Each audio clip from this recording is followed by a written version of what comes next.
I am the Tofu Golem. Please enjoy the video. You start by unplugging the keyboard and removing keycaps with a puller top rows first, so you preserve orientation and stabilizers. Once done, confirm if the PCB is hot swap or soldered. Hot swap means you can pull switches straight out, while soldered boards require desoldering. Make sure to work over a mat and photograph the original layout for reference. You'll also gather tools now: switch puller, keycap puller, screwdriver, and if needed a soldering iron with a desoldering pump. You'll remove switches next. For hot swap sockets, depress the latch and pull straight out to avoid bending pins. For soldered boards, heat each pin, use a desoldering pump to clear solder, then push the switch from the top. If you plan to lube switches, open them, apply a light coating to the stem and spring, and reassemble.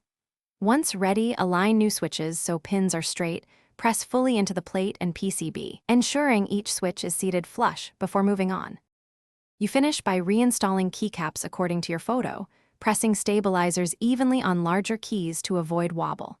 Once done, plug the keyboard in and test every key using the OS Keyboard Viewer or testing software. Verify actuation and no chatter or dead keys. If a key fails, make sure the switch is fully seated, check pin alignment, and for soldered builds, reflow the joint. If debounce or double press occurs, clean contacts with isopropyl. Thanks for watching. Consider subscribing if we helped you today.